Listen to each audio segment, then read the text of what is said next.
Bienvenue à tout le monde, à tous ceux qui nous écoutent sur ce nouvel épisode. Alors, à l'accoutumée, j'aime bien poser la question. Donc, j'ai envie que tu te présentes, comme ça, les gens ils sauront un petit peu qui tu es. Et ensuite, j'aime bien poser la question, est-ce que tu peux donner ton âge, ta taille, ton poids et tes origines? Comme ça permet à ceux qui nous écoutent un petit peu de cerner le personnage. Ok, top. Moi, mon pseudo, c'est Adam. Donc, c'est pas mon vrai prénom, mais c'est le nom que j'utilise sur mes formations, mes sites et tout ça. Donc, j'ai 34 ans. Je mesure 1m78. Mon poids, honnêtement, je suis pas lourd, hein. Je dois peser 60 kilos, 62 kilos. Ok. Mes origines, c'est belge et Amérique du Sud. Ma mère est ouais, bolivienne. Voilà. Ah, ok, mais c'est marrant, du coup, on a quelques points en commun parce que ma mère est d'Amérique du Sud. Alors, elle n'est pas de Bolivie, mais elle est du Ok, Brésil. ok. Et à la base aussi, tu étais du sud-ouest comme moi. Donc, c'est marrant. Ouais, j'ai vécu pas mal d'années au sud-ouest, en effet, ouais. Ok. Ok, et je te propose de commencer.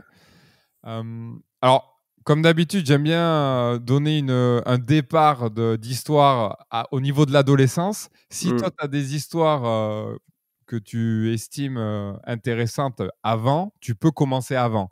Mais sinon, comment ça se passait pour toi au niveau de l'adolescence? Est-ce que tu étais quelqu'un de sociable? Est-ce que tu avais des amis? Comment ça se passait avec les filles, tu vois? C'était Mm. quoi un petit peu ton départ? Ok, alors pour moi, c'était très particulier parce que, alors peut-être que je rassurais les filles ou je ne sais pas pourquoi, mais c'est vrai que souvent, elles étaient très attirées par moi quand même, et souvent, ça c'est à côté, même que c'était à l'université, au lycée. J'ai l'impression qu'il y avait certaines filles qui étaient fascinées. Par contre, j'étais extrêmement introverti et donc timide, et tout simplement, je ne savais pas comment faire. Mais je me souviens que il y avait vraiment une différence de perception entre les garçons et les filles, où les mecs, ils pensaient, ouais, ce mec, c'est un mec solitaire, il est seul, euh, il est assez à côté. Voilà, je traînais pas dans les trucs de rugby, de BDE, tout ça. Euh, J'étais vraiment dans mon monde, mais en même temps, c'est vrai que les filles, elles s'asseyaient toujours à côté de moi, elles me faisaient du pied. Là où les mecs populaires, c'est pas quelque chose qui leur arrivait, mais ce n'est pas pour autant que je sortais avec ces filles-là, parce que je tentais pas ma chance. Et même, je me souviens une fois, il y avait une fille, elle m'avait proposé un plan à 3, j'avais dit non, donc même les filles, je les renvoyais, et je les renvoyais. Donc, j'ai rien fait durant mon adolescence, lycée, et là où j'ai commencé à faire des choses, c'était durant mes années d'université. Et comment t'expliques que t'attirais comme ça ces filles-là? Est-ce que déjà à la base, parce que j'imagine que tu avais Mmh. zéro expérience à ce moment-là, comment t'arrivais à... Parce que souvent les débutants, ils arrivent même pas à percevoir les signes d'intérêt de la part des filles, tu vois. Mmh. Alors comment toi, t'arrivais à te dire, ok, cette fille, elle est intéressée, ok, cette fille, elle s'assied à côté de moi, mais Mmh. qu'est-ce qui se passait? Elle te parlait? Comment ça se passait?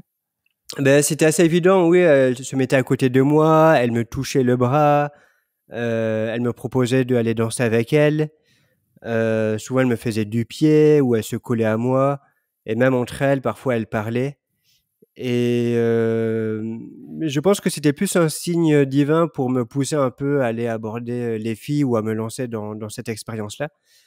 Je pense que parfois l'univers il est assez généreux avec un garçon, et il va envoyer plein de filles sur lui pour l'aider à pousser la porte, quoi. Donc moi je le prends plus comme ça. Mais oui, c'est vrai que c'était assez étonnant, ou peut-être que les filles elles disaient ah voilà, il est assez timide, voilà, allez, on va voir si ça marche, on va un peu pousser le truc.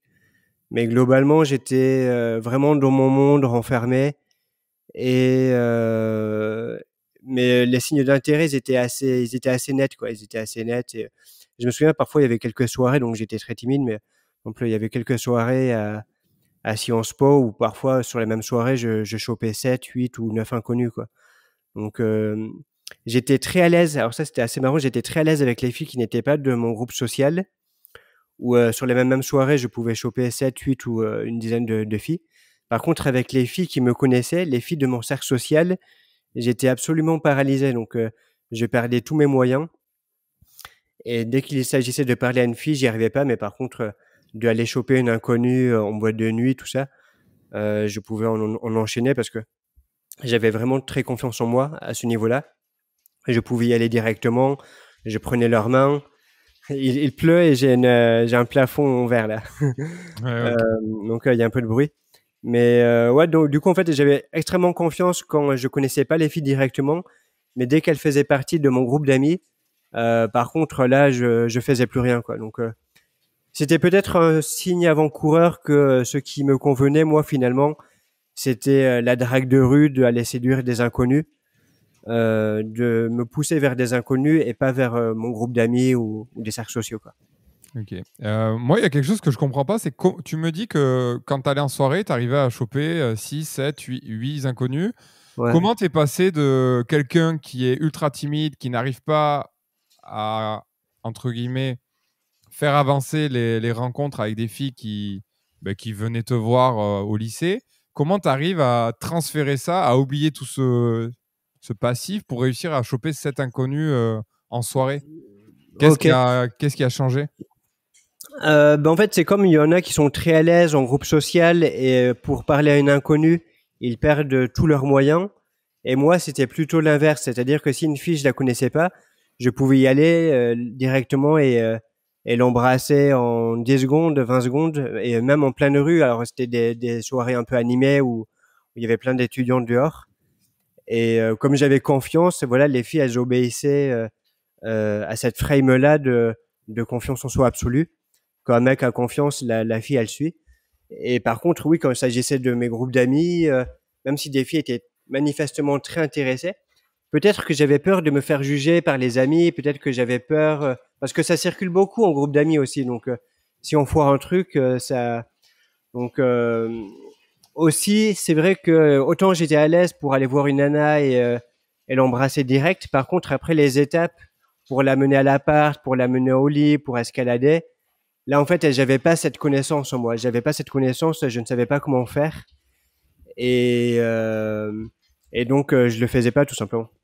Ok.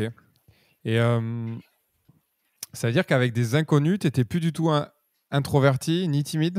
Non, non, non, non, je pouvais aller voir une inconnue et l'embrasser en moins d'une minute. Par contre, après, quand il s'agissait de lui parler, j'étais paralysé, j'arrivais plus à lui parler. Donc, j'arrivais à embrasser des filles, mais leur parler, j'en étais complètement incapable. Donc, il y avait plein de choses très paradoxales chez moi. Je me souviens même quand j'étais petit, je pouvais jouer des instruments de musique et faire le pitre face à 50 ou 100 inconnus, avoir une confiance en moi absolue. Par contre, pour parler à des gens, parfois, j'y arrivais pas. Donc, il y avait il y avait des trucs qui étaient pas forcément normaux. Ou parfois, je pouvais vraiment avoir une confiance absolue, une scène de théâtre en face de 200 personnes. Et après, pour parler à une personne, j'y arrivais pas. Donc, il y avait plein de choses assez marrantes.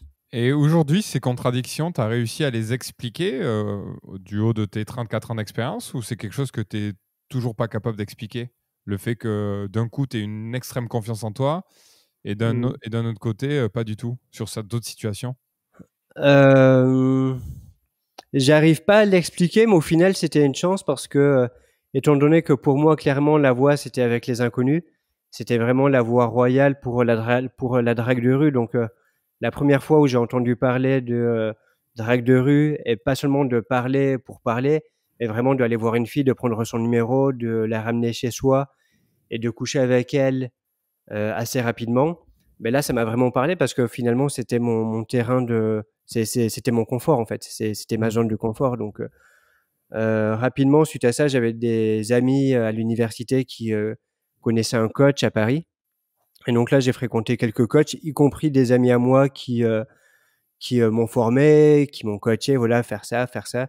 Donc moi, à l'époque, je mettais des micros sur eux, j'enregistrais leurs conversations et je voyais ce qui marchait, ce qui ne marchait pas. Et c'est vrai que très rapidement, quand je me suis mis, ça marchait très facilement. Donc, par exemple, pour te dire la façon dont je me suis dépucelé, c'était une américaine touriste à Paris. Et le matin même, je me suis dit, bon, allez, aujourd'hui, je me dépucelle, je vais voir une fille. Je vais tester le truc de la ramener directement chez moi sans passer par la case date, numéro de téléphone et tout ça. J'avais un ami, il m'avait dit, mais Adam, pourquoi tu prends leur numéro de téléphone? Pourquoi tu les amènes en date? Tu perds ton temps d'argent, ramène-la chez toi. Et là, je me suis dit, oh, ok, ouais, bon, je vais faire ça. Et donc, j'aborde une américaine à Trocadéro. et je l'ai ramené chez moi en 20 minutes et on a couché direct.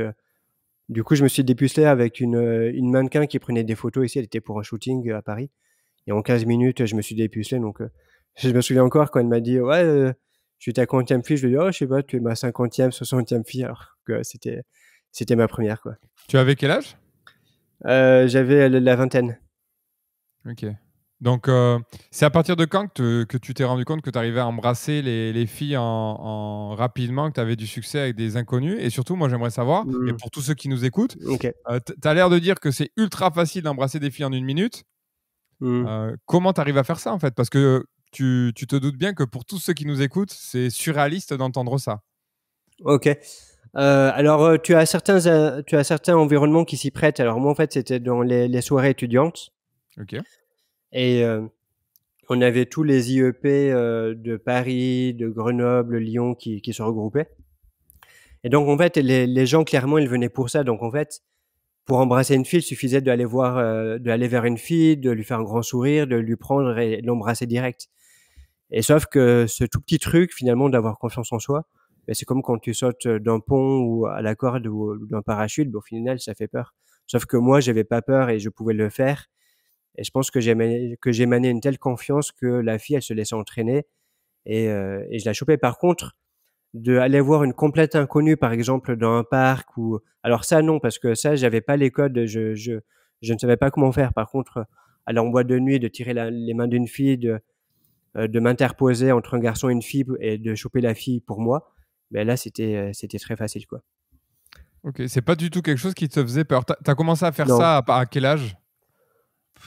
je sais pas, je devais avoir 18 ans, Ok. donc c'était pas si jeune. Après, je me souviens, non, quand j'avais 12 ans, j'avais des petites copines, j'avais des petites copines, mais ça me tombait dessus, donc pour moi, c'était plus l'univers qui m'offrait des cadeaux, quoi. Parce que de base, mais c'est vrai que parfois j'étais très à l'aise et la majorité du temps, j'étais complètement introverti, timide, je parlais pas aux gens, j'arrivais même pas à parler, à aligner, quelques mots, d'affilée. Donc j'étais vraiment paralysé, mais et même en groupe d'amis, hein, même, pas avec mes amis, mecs, j'y arrivais pas. Là où parfois avec une complète inconnue, une très belle fille, ça passait sans problème, quoi, donc voilà. Enfin, j'ai quelques explications, mais c'est plus, spirituel. Je pense que mon âme me poussait à sortir de la matrice, de sortir des groupes d'amis, de Sciences Po, de tous ces trucs-là que je considère un peu inutiles pour faire ma propre voie, quoi. Et peut-être que je me sentais mal à l'aise dans cet environnement-là qui, intrinsèquement ne me correspondait pas, quoi. Ok. Ouais. Tu m'as dit que quand tu étais au lycée ou à la fac, il y a des filles qui se mettaient à côté de toi, qui te proposaient des plans à trois. Et ça m'est arrivé une fois, ouais. Ouais. Et est-ce que tu peux nous raconter comment ça s'est fait, qu'est-ce qu'elle a dit exactement et comment tu as réagi? Je suis curieux. OK, donc quand j'étais en première année, souvent il y avait des filles qui s'asseyaient à côté de moi. C'était vraiment, des filles très populaires, mais sauf que j'étais incapable de leur parler et parfois alors, dans les soirées où les gens ils buvaient, les trucs un peu arrosés donc les gens se lâchent, ils vont dire un peu, ce qui les tracasse derrière et il y avait une fille qui m'aimait bien. Elle faisait partie de mon université. Elle m'avait dit: «Ah, tiens, vas-y, ça te dit Adam, on rentre chez moi. En plus, il y a une autre fille, on pourra faire un plan à 3». Et moi, bêtement, j'avais dit, non. Ok. Et j'avais dit non et j'étais un peu con, enfin non, j'étais romantique, j'étais amoureux d'une copine à elle, en fait et je voulais faire ma première fois avec, sa copine qui probablement s'était déjà faite, soulever par, plusieurs mecs, mais moi, j'étais trop romantique à l'époque et du coup, je voulais faire ma première fois avec sa copine que finalement, je l'ai jamais fait. Et d'ailleurs, je me souviens, elle avait dit à sa copine, tu sais, c'est la présélection quand une fille, elle dit: «Ah voilà, ouais, mon pote, il est bien». Donc elle m'avait dit: «Ah ouais, voilà, ouais, il est vraiment bien Adam» et donc la fille en question, elle venait souvent vers moi en soirée, elle me faisait des grands sourires, mais comme j'étais amoureux, je pense que j'étais paralysé, j'étais incapable de lui parler, quoi. Donc ça, c'est vrai que quand j'étais vraiment amoureux des filles, j'y arrivais pas, donc c'était assez surprenant, il y avait certains trucs comme ça assez, qui avaient pas trop de sens. Alors que la fille faisait, plein de pas vers moi, quoi. Ok.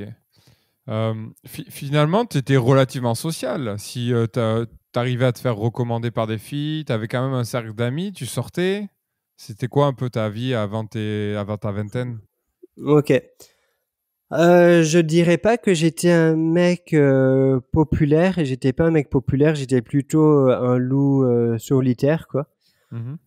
Par contre, c'est vrai que j'avais certains amis qui étaient de qualité. Donc, je me souviens, ma deuxième année à l'université, j'ai été entouré de mecs très populaires qui avaient beaucoup de succès avec les filles, avec lesquels je sortais très souvent. Et en fait, tout simplement avec eux, quand je suis sorti les premiers soirs, j'ai commencé à embrasser des filles, à choper. Voilà, c'est un peu ce qu'on fait en première année à l'université. Mais avec d'autres personnes, j'en étais complètement incapable. Donc, parfois, je pense que mon cerveau, il passait en mode allez, attaque, boum, ça marche. Et parfois, Mhm. il était en mode veille, ou tout simplement, j'étais pas dans mes pompes et j'y arrivais absolument pas, quoi. Ok. T'as fait Sciences Po comme étude? Ouais, j'ai fait Institut d'études de politique, en fait, dans Sciences Po, tu en as plusieurs en France. Donc, j'ai pas fait Sciences Po Paris, j'en ai fait un autre, mais très rapidement, c'était pas mon truc, ça m'a saoulé complètement. Ok. Donc, j'ai basculé vers droit. C'était pas ma voie non plus. Mhm. Donc, là où je me suis vraiment découvert, c'était avec des études de hypnose, hypnothérapie, programmation neurolinguistique. Et là, je me découvrais beaucoup plus, ça me parlait énormément. Et, euh, et c'est là d'ailleurs où j'ai commencé un peu à développer les techniques de séduction, de drague, que j'ai compris que derrière chaque communication, il y avait toujours une structure, que donc c'était reproduisible, reproductible et que c'était possible de ramener une fille par jour, quoi, entre guillemets. Ok. Mais tu nous en parleras tout à l'heure. Mm. Euh, Tu m'as dit que tu t'étais dépucelé à 20 ans avec cette américaine. D'un point de vue de ceux qui nous écoutent et même du mien, tu Mm. vois, je me demande, parce que je sais tout ce que j'ai traversé, et donc je me demande comment un gars qui est vierge et qui a réussi à aborder une fille, comment il a réussi à avoir le lead, comment il a réussi à avoir la confiance déjà pour ramener une fille en 20 minutes, et en plus d'assumer derrière, entre guillemets, la performance sexuelle, alors que tu sais très bien que tu n'as jamais fait l'amour de ta vie. Donc comment tu peux... comment ça peut ne pas paraître que tu es puceau tu sais, en général, les gens sont maladroits, un peu Mm. timides, ils osent pas, tu vois. Alors comment tu as réussi à gérer ça? Ok. Donc, ben, je sais pas, j'ai pas eu à le gérer en fait. Au contraire, je me souviens, j'arrivais pas à avoir l'orgasme, donc j'étais très performant en fait parce que euh, je restais dur et donc je l'ai pas fait en 2 minutes. Donc même je pense elle est venue avant moi. Donc je pense qu'elle m'a pris pour un bon coup, mais c'est un coup de chance en fait. Peut-être que j'étais tellement choqué en fait parce que toi, imagine-toi, t'as 20 ans ou 21 ans, tu as jamais vu une fille toute nue, donc je l'ai ramenée vraiment en 10 minutes. J'habitais à côté de la Tour Eiffel et je l'avais abordée là-bas, donc je la ramène en 10 minutes et clairement 5 minutes plus tard, ben, on était en train de coucher ensemble, quoi. Donc je pense que j'étais ultra choqué et je pense que mon corps il a réagi d'une certaine façon où ben, en fait j'arrivais pas à avoir l'orgasme. Alors là où j'aurais pu jouer en 2 minutes, mais en fait au contraire, ben, chez moi c'était vraiment infini, quoi. Donc par rapport à ça, j'ai un coup de chance et alors non, je te rassure, quand je l'ai ramenée chez moi, j'étais impressionné, parfois je savais pas quoi dire. Aussi, j'étais aidé par le fait qu'elle était américaine, elle parlait pas français et moi, peut-être que du coup, c'était normal qu'on se comprenne pas complètement. À l'époque, je parlais beaucoup plus espagnol qu'anglais et donc parfois je m'exprimais incorrectement, mais peut-être qu'elle s'en rendait pas compte parce que c'était pas la même langue. Donc gros coup de chance et non, après j'ai vraiment osé, quoi. Je me souviens quand, au début, je lui ai dit: «Ouais, bon allez, si je devine la ville dont tu viens aux États-Unis, on va prendre un verre». Elle m'a laissé 3 chances. Je sais plus si j'ai fait ça ou si j'ai joué à pouce avec elle. En gros, je lui ai dit: «Bah allez, si je gagne à pouce, viens avec moi, quoi».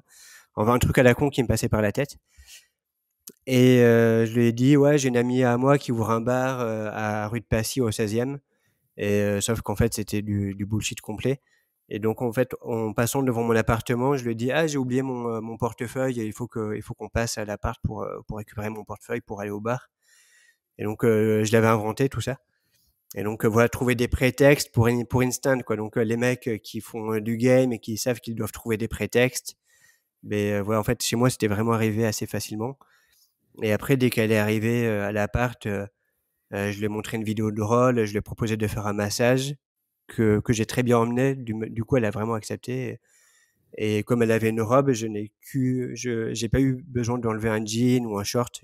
À partir du moment où j'ai enlevé la robe pour lui faire le massage, elle était toute nue, quoi. Donc c'est l'avantage de la période estivale, quoi. C'est beaucoup plus simple avec les filles.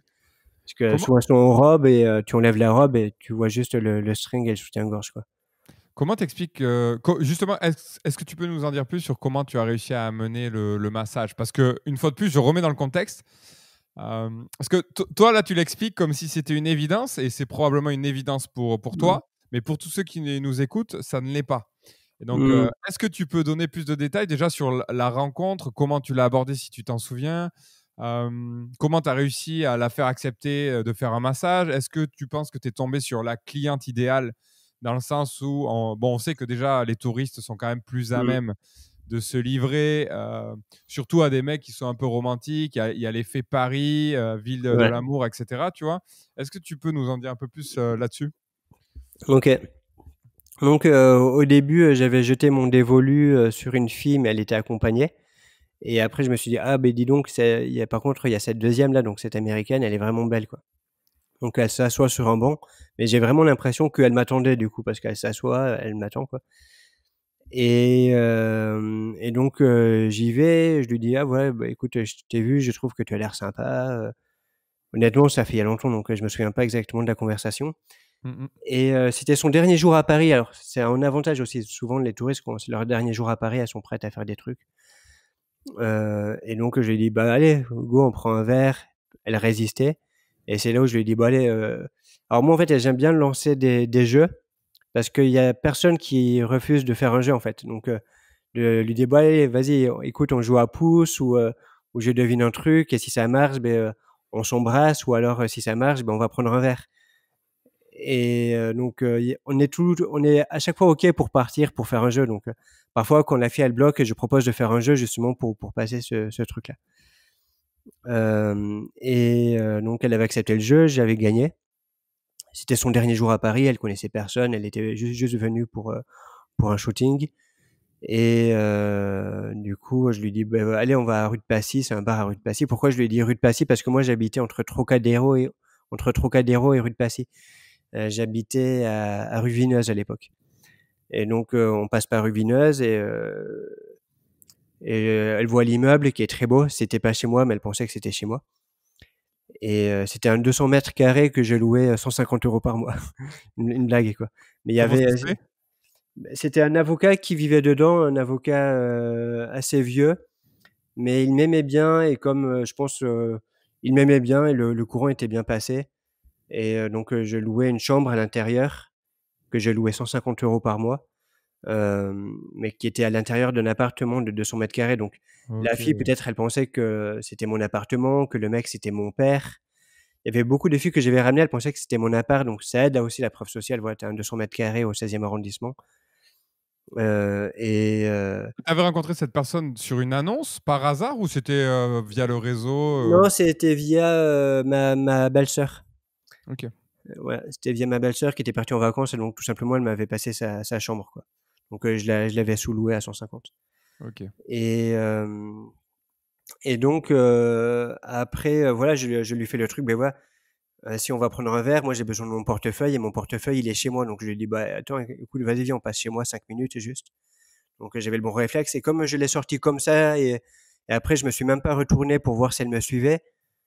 En fait, voilà, quand la fille, elle est face à un mec qui se retourne pas, qui rentre dans son immeuble et qui se retourne même pas, bah, elle suit, en fait, voilà. Donc c'est vraiment les filles, elles vont suivre la confiance. Si elle voit que le mec, il hésite, elle va pas suivre, mais si le mec, il a confiance de base, boum, elle suit, quoi.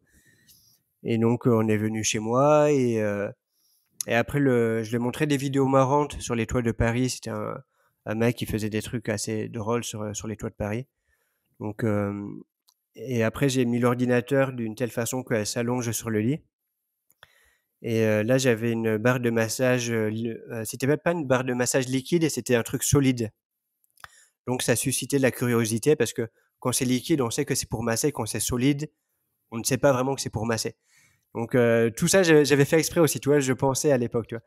Ouais, Aussi je ouais. dois dire aussi je dois dire que mon père, il avait couché avec, 200 ou 300 nanas à ses 27 ans, donc il m'avait jamais parlé de drague et tout ça, mais je pense qu'on hérite un peu, de la génétique mentale. Donc, je pense que j'avais des bons gènes déjà de base par rapport à ça, sans même qu'il m'ait jamais parlé. Voilà, c'est comme il y a beaucoup de filles médiums dont leur grand-mère était médium, donc il y a des trucs qui se transmettent un peu.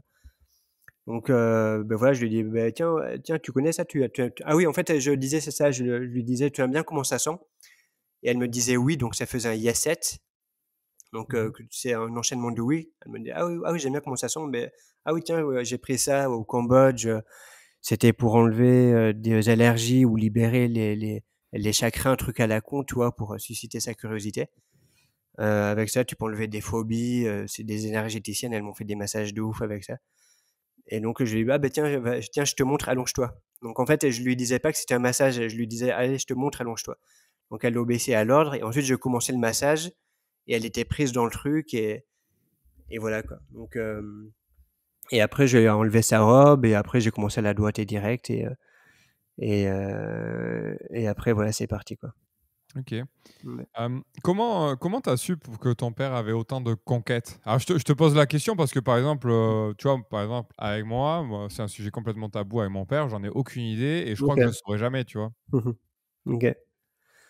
En fait, c'était les disputes familiales entre ma mère et mon père. Il y avait des disputes terribles. C'est la raison pour laquelle ils ont divorcé aussi. Et, euh, et ouais, il y avait toujours les drames familiaux et ça tournait toujours autour de ça en fait. Donc, c'était plutôt, on le savait quoi. Et mon père était connu pour ça d'ailleurs, hein. Donc, Ok. partout où il allait, il pouvait pas s'en empêcher. C'était plus fort que lui. Ok.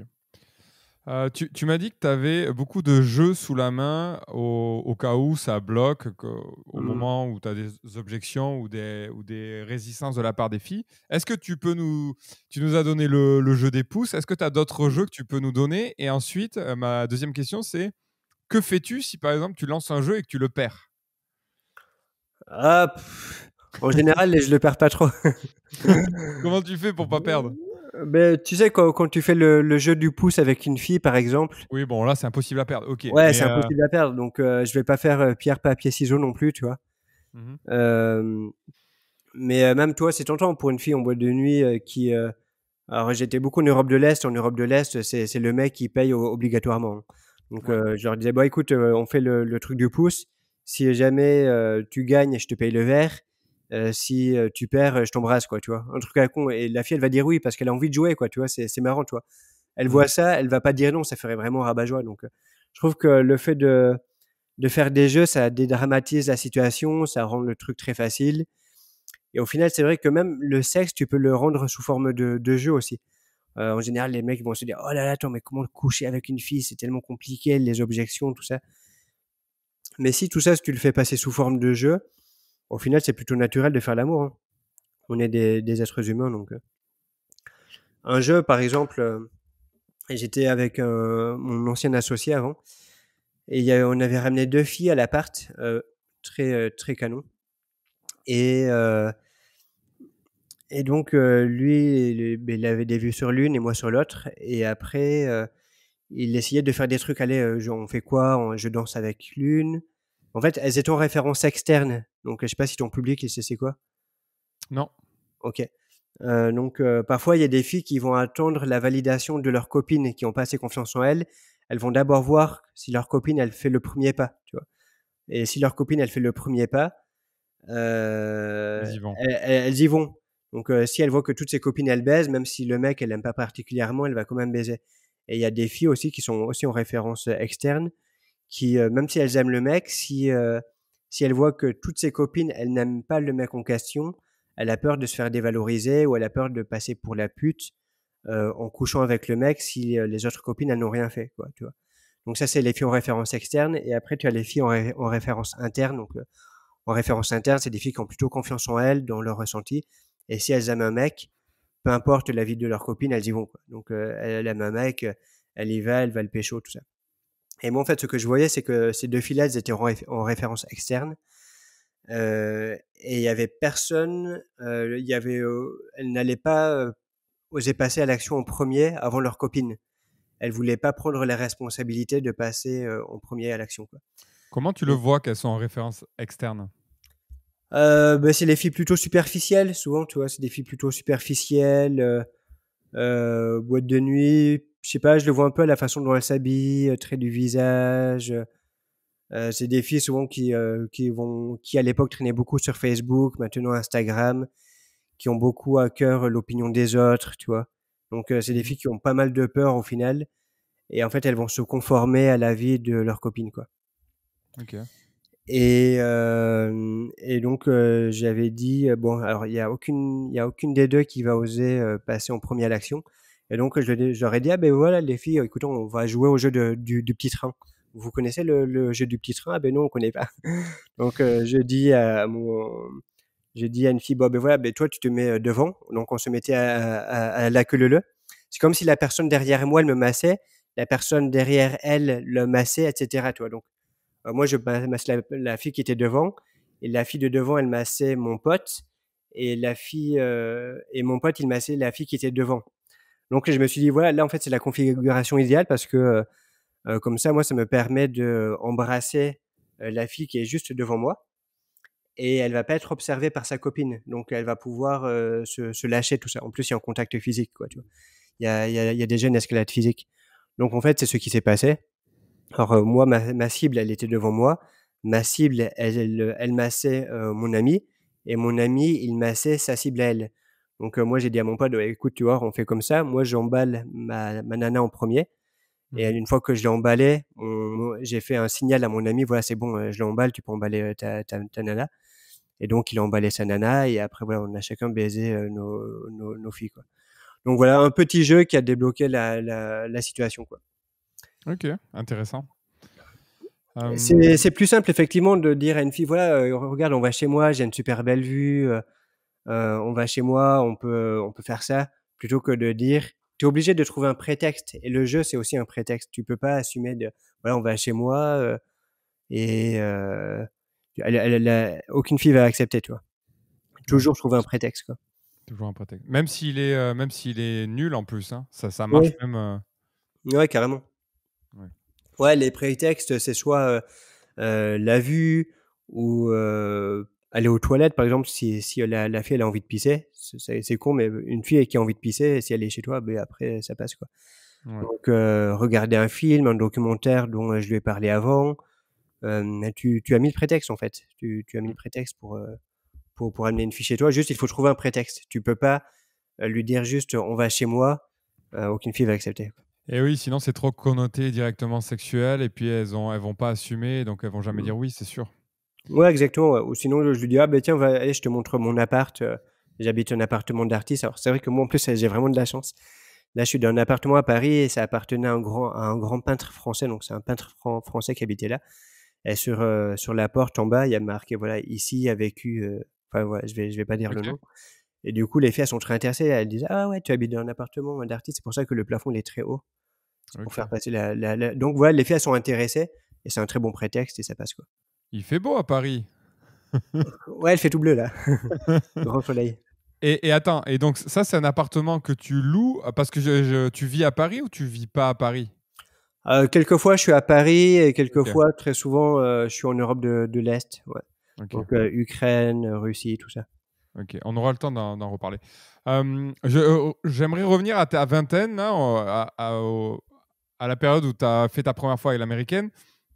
Tu avais l'air déjà en place, hein, parce que tu m'as dit que, tu vois, tu connaissais déjà la preuve sociale, l'appartement de l'avocat, tu avais des excuses pour faire mentir, tu étais bien rodé. Mmh. Hem, du coup, à cette période-là, tu t'étais déjà intéressé à la séduction ou pas du tout? Ouais, ouais, ouais, je m'étais intéressé, à la drague, hein. OK, J'avais pris, des coachings avec des mecs qui aidaient les mecs, un peu à se débloquer, à leur apporter un minimum de connaissances.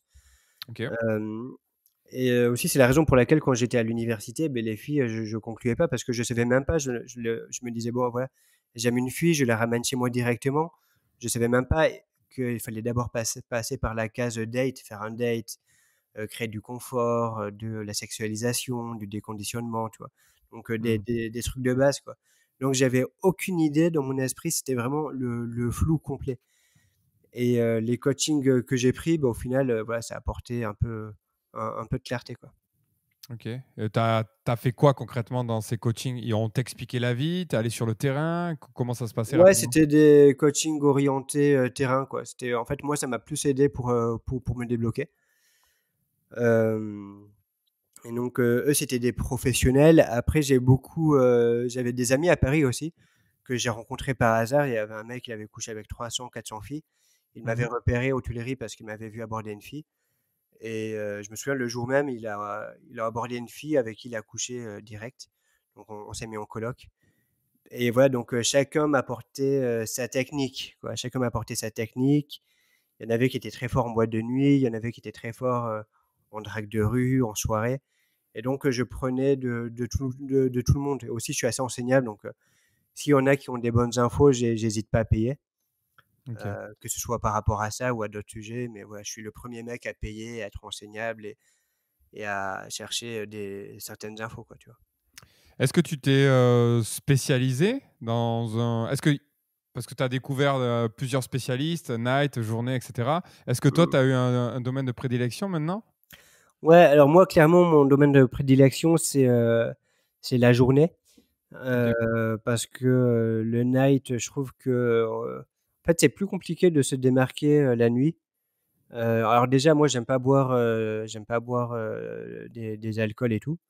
En Mhm. plus, après, voilà, ça me fait me coucher à 5 heures du mat ou 2 heures du mat si tu trouves une fille. À chaque fois, c'est 100 €, 150 €. Je trouve qu'il y a moyen de mieux dépenser cet argent. Ça, Et 50 €, tu parles d'alcool? ouais, si tu vas en soirée, si tu fais vraiment une bonne soirée, alors si tu fais les radins, tu prends un verre pour toi, c'est genre 20 €. L'entrée, c'est 20 € en boîte de nuit. Tu prends un verre pour une meuf, il y en a pour 60 € quoi, tu vois? Ouais. Donc, je trouve que, après tu prends le taxi parce que c'est la nuit, tu vois? Donc, globalement, ça en vaut pas trop le coup, je trouve. Et Ok. surtout, tous les mecs, y compris les mecs timides, introvertis, qui font pas le pas d'aborder en journée, ils vont tous aborder la nuit, donc c'est la raison pour laquelle ils payent. Donc en fait, aussi quand tu abordes une fille, en boîte de nuit, c'est pas exceptionnel pour elle parce qu'elle s'est déjà fait aborder par, 20-30 mecs. Alors que quand elle se fait aborder par un inconnu en pleine journée, et que tu mets l'émotion, que j'ai fait le mec vraiment chamboulé, bouleversé, elle a l'impression que c'est un moment unique. Et donc, ouais, forcément, c'est beaucoup plus facile de se démarquer en journée, quoi.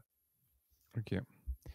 Euh, Tu penses que justement ceux qui n'osent pas aborder en journée, les timides, etc., ils y arrivent en soirée, mais à cause de l'alcool? Ouais, je pense que, ouais, c'est l'alcool, l'environnement s'y prête et quand le mec il a pris, 3-4 verres, se prendre un râteau, il s'en fout, quoi. Ok. Donc, je sais, ouais, les mecs timides, ils sont prêts s'ils peuvent lâcher 100-150 € en plus après, ils perdent un peu la notion d'argent et pour moi, c'est pas un bon investissement, quoi. C'est pas un bon, investissement parce que, voilà, au maximum, il va choper une fille, toutes les 2-3 soirées. Pour le prix que ça coûte, ça en vaut pas le coup, quoi. Et ceci dit, tu as connu des gens extrêmement forts en soirée. Est-ce que tu peux nous faire des retours là-dessus? Parce que j'imagine que ça va à l'encontre de ton discours, mais peut-être qu'il y a une Mmh. justification. Ouais, alors j'avais, des amis qui étaient très, très forts en tchatch, très forts en soirée, et qui pouvaient être nuls en journée et mais globalement quand même pour ramener une fille de c'est toujours plus compliqué, ça coûte toujours plus cher. En soirée, la fille se fait vraiment, elle est extrêmement sollicitée en soirée, là où en journée c'est pas le cas donc oui, j'ai connu des mecs qui étaient très forts en soirée, qui avaient vraiment la répartie, la tchatch pour ce type d'environnement. Mhm. Heu et pourtant, le retour sur investissement est beaucoup moins grand qu'en journée, quoi. Tu penses qu'il faut absolument payer des verres aux femmes en soirée? En soirée, Et est-ce que tu penses pas aussi que tu as plein d'autres. Bon, Paris, mmh, j'ai pas trop d'expérience par rapport à ça, mais est-ce que tu penses pas qu'il y a des endroits qui ne sont pas payants où c'est possible de sortir en soirée? Ou tu estimes que peut-être, vu qu'ils sont pas payants, les filles sont pas de qualité ou je sais pas? OK, souvent les bonnes boîtes de nuit quand même, soit alors peut-être que tu es pas obligé de prendre un verre pour une fille, mais à ce moment-là, c'est bien de prendre une table pour toi, pour faire venir les filles à la table, quoi, tu vois? Mhm. Parce que tu as la concurrence de tous les mecs qui ont pris des bouteilles de champagne et tout. Donc, les filles vont avoir vraiment la préférence d'aller à une table où il y a du champagne et tout ça. Donc, au bout d'un moment, quand même, si tu sympathises avec la fille, si tu l'embrasses, à un moment, c'est bien de prendre un verre avec elle, quoi, tu vois.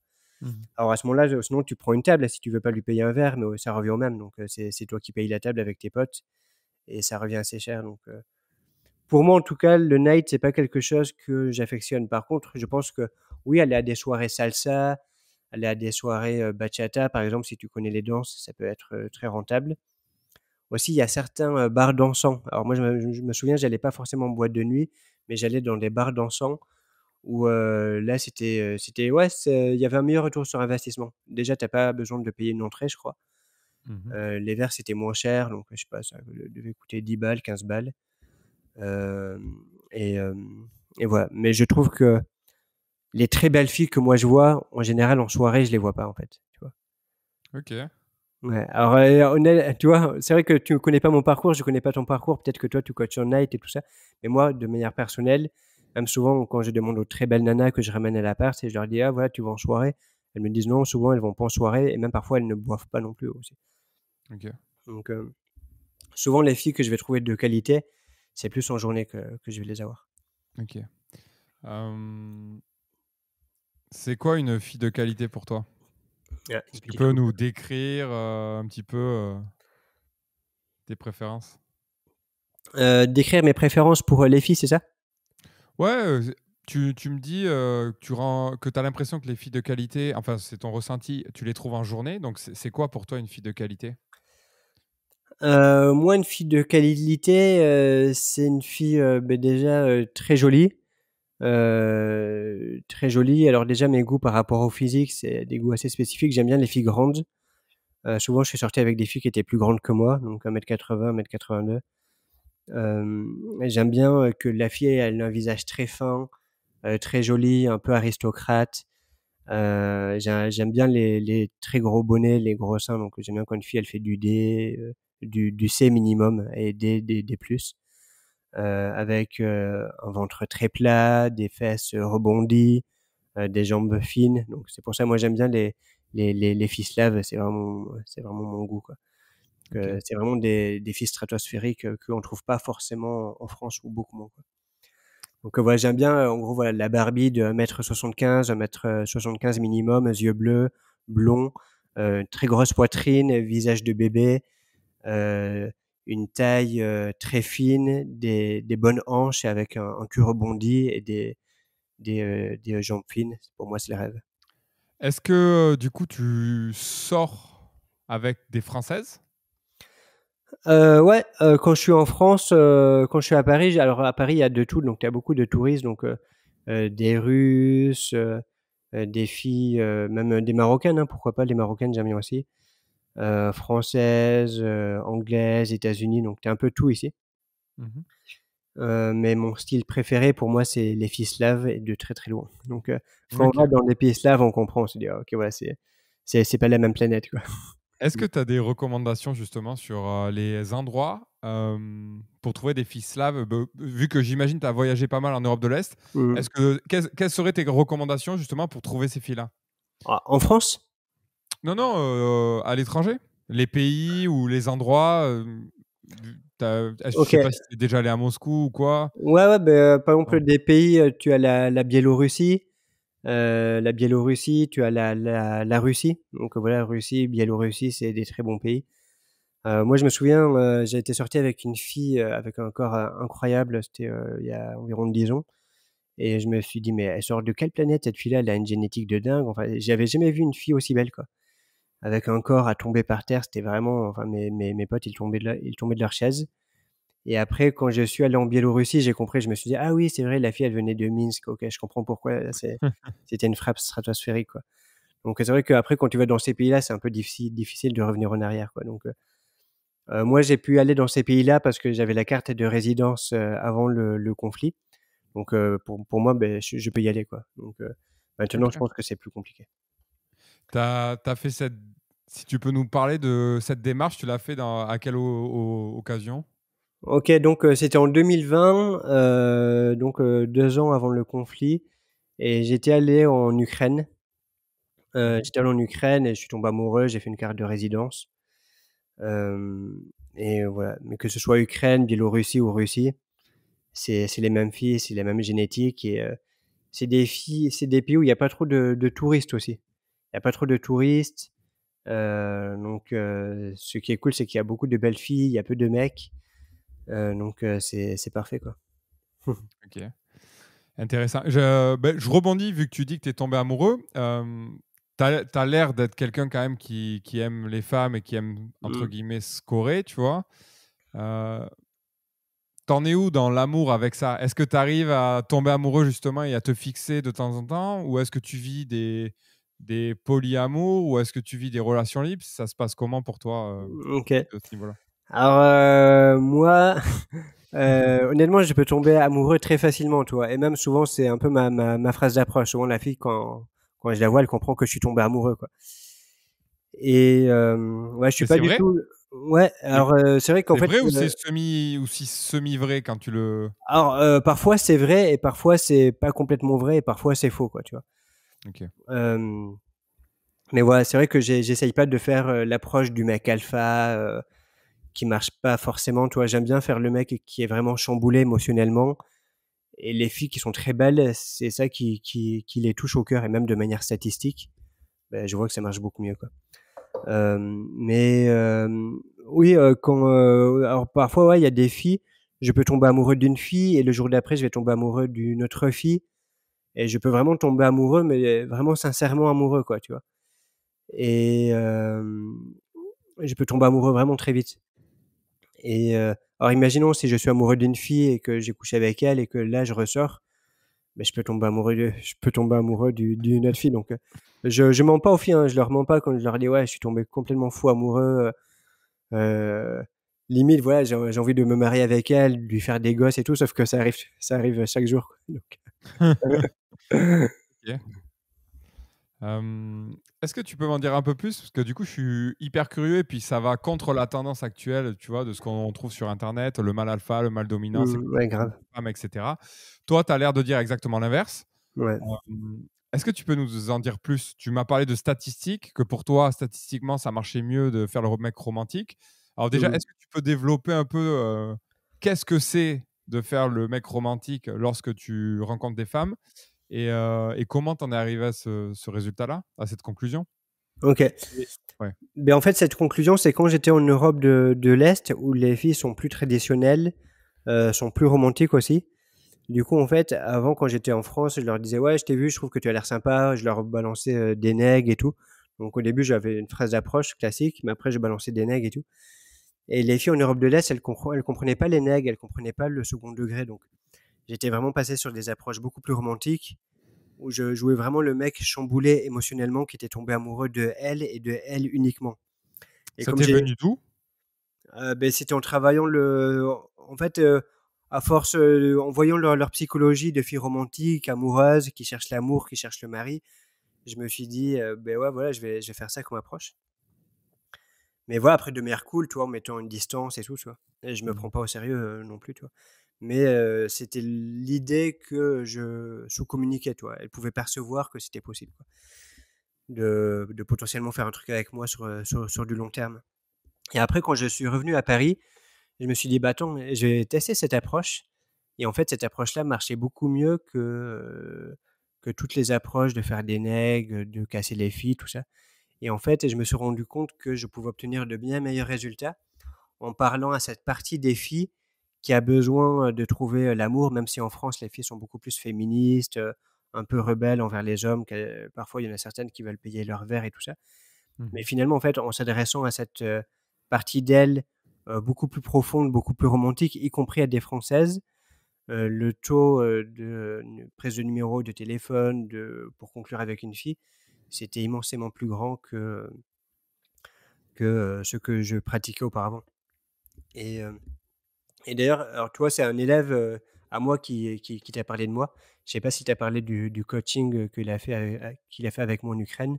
Un petit peu. Mais OK, peut-être qu'il t'a dit, mais toi, quand avant il avait fait des coachings et il avait fait peut-être, je sais pas, je crois qu'il avait vu 2 ou 3 coachs, je sais plus. Mais il avait clairement pas eu les mêmes résultats, tu vois? Enfin, et donc c'est pour ça que je dis qu'au niveau statistique, j'avais beaucoup d'élèves qui, suivaient des mecs sur Instagram qui sont assez connus, je vais pas, prononcer leur nom. Hem mais qui ont des centaines de milliers de followers, voire des millions. Et ils me disaient: «Bah, attends, mais Des comment?» francophones ou des anglophones? Francophones, OK, francophones. OK. Et ils me disaient: «Ah ouais, tu connais ces mecs-là, tu connais?» Moi, je leur disais: «Beh, non, non, je connais pas». Mais ils me disaient: «Attends, mais ils sont trop connus pourtant». Et en gros, ouais, ils me disaient: «Ouais, mais en fait, les statistiques qu'on a avec toi, ça a rien à voir, en fait. C'est, genre une semaine, on se tape 3 filles différentes, c'est pas un truc qui arrive normalement, quoi», tu vois? Ou il y Mmh. a beaucoup d'élèves, même durant le coaching, ils en ont rencontré une ou 2 qu'après ils ont couché avec, la semaine d'après. Donc c'est pour ça que je sais de manière statistique, hein, par rapport au retour de mes élèves qui ont suivi des coachings avec moi versus aussi avec d'autres coachs que, c'est pas les mêmes résultats, c'est pas les mêmes stats, quoi. OK. Donc c'est pour ça que parler à cette partie romantique des filles qui cherchent l'amour, heu et qui préfèrent, au lieu d'être avec un mec, alpha qui en a un peu rien à taper de la fille, mais être avec un mec qui est profondément amoureux, mais qui aussi c'est faire le mec qui en a rien à cirer, mais de faire le mec qui assume qu'il est tombé amoureux et qu'il est chamboulé. Alors forcément, quand on délivre ces phrases d'approche, on n'est pas timide, on n'est pas introverti, on sourit, mais on est quand même chamboulé et bouleversé. Et là, au niveau statistique, les prises des numéros, c'est bah, pour la prise de numéro, par exemple, c'est 60%, quoi, tu vois.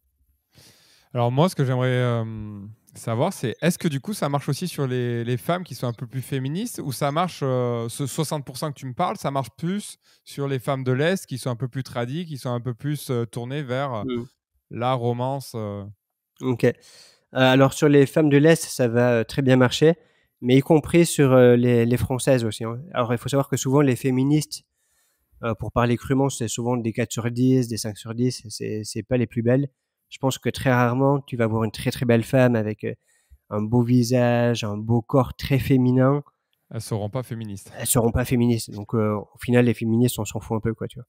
Et Et comment même si t'expliques la ça? fille, même si la fille, elle est plutôt portée vers le féminisme, je pense que ça marche mieux. Et après, voilà, il y a certaines féministes endurcies. Ben, là, ça va pas marcher, mais en général, c'est pas des filles qui nous intéressent, quoi. Est-ce que tu peux apporter un peu plus de précision? Parce que pour ceux qui nous écoutent, ils vont se dire probablement, mais attends, le mec nous dit de faire des approches un peu romantiques, romancées, etc. Mais comment je fais pour ne pas être en demande, needy, Mmh. paraître nice guy avec ce genre de remarques? Parce Oui, que j'imagine qu'il y a quand même une exactement. contrebalance, mais Mmh. est-ce que tu peux la préciser? OK. Alors en fait, c'est très intéressant. Souvent, on va se dire: «Ouais, mais si, je mets la fille sur un piédestal, ça me rend un peu, le mec en demande et needy». Mais en fait, non, en fait. En fait, ça dépend la façon dont tu délivres le message. Si tu le délivres en étant peu sûr de toi, et pareil aussi, si tu délivres une phrase d'approche qui est censée être très masculine et tout ça, mais que le mec, il est pas sûr de lui, clairement, il est trop timide, ça ne va pas marcher, tu vois? Par contre, c'est possible, c'est un peu une subtilité de, heu heu, au niveau verbal, ce que tu dis au niveau verbal avec les mots, c'est vraiment waouh, tu es vraiment exceptionnel et waouh, je suis chamboulé par mes émotions. Mais ce que tu dégages au niveau, non verbal, c'est quand même un mec qui va franco, qui est souriant, hem, qui est pas impressionné, tu vois? Donc on peut jouer le mec impressionné sans être impressionné, tu vois? Donc c'est vraiment une balance à trouver, en fait. C'est vraiment une balance à trouver. Parce que voilà, si on prend le cliché du mec alpha, le mec tatoué de partout, la grosse voix, un peu comme on voit sur les YouTube américains, on se dit: «Ah ouais, putain, le mec, il a tellement la classe, le mec, c'est une masse de muscles et tout». La enfin, tu vois, ça marche pas, c'est trop cliché, quoi, tu vois? Moi, je t'ai dit, je pèse 60 kilogrammes, il y a des filles, je les ramène, elles font 1,82 m, j'arrive pas à les soulever, quoi, tu vois? Mais c'est pas grave, tu vois? À partir du moment où c'est moi qui couche avec elles, donc ouais, je suis plutôt gringalet, je suis pas grand, mais aussi, je pense que comme, j'ai pas cette figure du mec alpha non plus, je pense que je passe assez sous les radars aussi, tu vois? Je pense que je passe sous les radars et qui fait que, j'ai plutôt facilité à ramener les filles à l'appart parce que les filles vont pas se dire: «Ouais, c'est un mec qui fait ça à la chaîne» et tout ça. Et d'ailleurs, souvent, quand tu regardes les mannequins, les top mannequins, sur la planète, souvent, si tu regardes leur mec, il paraît plutôt normal, tu vois? ils vont pas tomber dans le cliché du mec super alpha, gros muscles et tout ça. Les nanas vraiment suratomiques sur Instagram, souvent, elles se prennent des commentaires assez difficiles quand elles postent avec leurs copains parce qu'elles se disent, souvent les commentaires c'est attends, mais c'est quoi ton mec C'est un ado Enfin, tu vois. Donc souvent, c'est pas des mecs qui correspondent au cliché du mec alpha. Et, euh, et voilà, donc je pense que ça, c'est bien d'un point de vue marketing pour impressionner les mecs, pour ramener les mecs en coaching. Par Mhm. contre, d'un point de vue résultat, ça marche pas, quoi. T'as des exemples concrets de mannequins qui seraient avec des mecs un peu classiques ou t'en as pas en tête? Euh, ouais, par exemple, je vais te dire.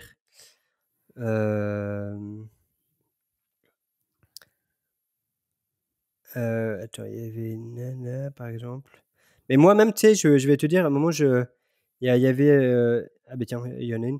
À un moment, je m'étais tapé une mannequin et elle était persuadée. Alors, moi, déjà, à cette époque-là, je m'étais déjà chopé peut-être 30-40 nanas. Et elle était persuadée, mais elle me disait, mais attends, Adam, euh, tu sais, je correspondais pas au prototype du mec, tu vois. Je correspondais pas au prototype du mec. Mm. Et elle, en particulier, elle pensait que jamais je m'étais tapé des belles filles. Et pourtant, elle allait coucher avec moi, tu vois. Mm. Donc, je correspondais pas au prototype, absolument pas. Et du coup, elle se disait, ouais, mais t'es pas le genre de mec et tout ça, tu vois. Et pourtant, elle a couché avec moi et la fille, elle est super connue dans Paris. Elle a tourné dans, je vais pas dire son nom, mais elle est connue, elle a posté dans plein de trucs de magazines et tout ça. Mais jamais elle se serait imaginé que, voilà, peut-être qu'elle était un peu matrixée aussi à penser que les mecs qui enchaînaient les filles, c'était des.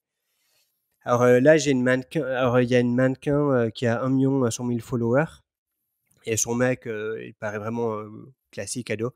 Alors son prénom c'est Sophia, PH, hein, Sophia, et après c'est Diamant. Donc Diamond. Ok, j'irai Sophia, voir par curiosité. Diamond. Alors voilà, ça m'a fait marrer parce que j'ai vu il y a pas longtemps, un moment, elle a posté une story avec son mec et il y a tout le monde qui est tombé sur son mec et me dit C'est vrai. attends, mais c'est pas possible, comment un mec comme ça peut se taper une fille comme ça. Mais sauf que tu regardais toutes les mannequins, elles se tapent toujours les mecs qui paraissent normaux, mais juste qui sont peut-être souriants, gentils et qui assument. Donc c'est pas le côté du mec complètement impressionné, incapable de parler aux filles, mais voilà, il faut trouver un juste milieu en fait. Ok. On parle beaucoup de mannequins, de femmes de l'Est, et il y a la réputation quand même sur ces filles-là qu'elles sont très attirées par l'aspect économique et statut Mm. social. Qu'est-ce que tu peux nous dire de ça? Est-ce que tu penses que c'est vrai? Est-ce que c'est une nécessité pour avoir ces femmes-là, etc. Euh, c'est très très vrai. Ouais, non, c'est vraiment très vrai. Alors, peut-être des pays plus que d'autres. Et je pense qu'en Russie, c'est moins vrai. En Russie, tu as toujours des filles assez romantiques, mais c'est vrai que dans la culture, l'homme, il est là pour protéger, il est là pour provider.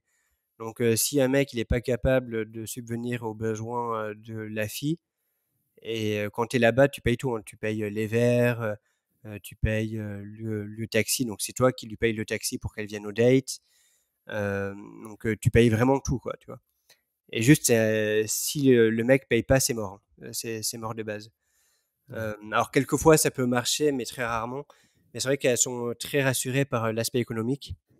Alors, il y a un avantage, c'est que là-bas, ça coûte beaucoup moins cher aussi la vie quand même. Donc, ça coûte beaucoup moins cher. Et donc, là où un taxi à Paris, c'est 11 euros, 12 euros, là-bas, tu t'en sors pour 2,50 €, 3 euros, quoi. Pareil pour les bouquets de fleurs, par exemple, c'est 5 fois moins cher. Donc, c'est plus facile de provide. Mais ouais, elles sont. Même si la fille elle est amoureuse d'un mec, mais que le mec il est pas capable de la provider, il est pas capable de montrer que ça peut être un bon parti, ben non, elle va pas être attirée. Là où souvent les Françaises, elles sont très attirées par les artistes, les mecs comme ça, ben, là-bas, les artistes, ça n'a pas la cote, hein. Si le mec il gagne pas, ça marche pas. Donc Mhm. elles ont un aspect très romantique, mais aussi très matérialiste, quoi. Ok. Mais l'aspect Euh, matérialiste est absolument nécessaire, même si la fille elle est amoureuse. S'il n'y a pas cet aspect matériel, malheureusement, elle va pas être intéressée. ok. Et toi, tu le transmets comment dans tes rencontres quand tu vas là-bas? Tu le sous-communiques en fait, hein, donc ce qui est important, c'est que c'est ce que la fille, elle perçoit aussi. Donc tu peux sous-communiquer que, tu as des business si, c'est pas le cas. Par exemple, si un mec, il est salarié, je vais quand même sous-communiquer qu'il a un business. Alors après, forcément, ça sera pas des relations longues aussi, tu vois? Parce que si tu Ouais. mens sur toute la ligne, ça sera plus compliqué d'avoir une relation longue. Hem, mais après voilà, si tu prends des bons apparts, que tu négocies, voilà, la fille, elle va avoir un très bon appart. Donc à travers quelques éléments, elle peut te donner une situation, sociale bien supérieure que ce que tu n'as réellement, tu vois? Ok. Donc aussi, globalement, quand tu dis quelque chose, les filles, elles le remettent pas en question là-bas, tu vois? Donc en France, les gens, ils montent énormément. Là-bas, si tu, modifies la réalité, la fille, elle va pas vraiment le remettre en question, donc Mais de base, elle te de croit, quoi. toute façon, c'est simple.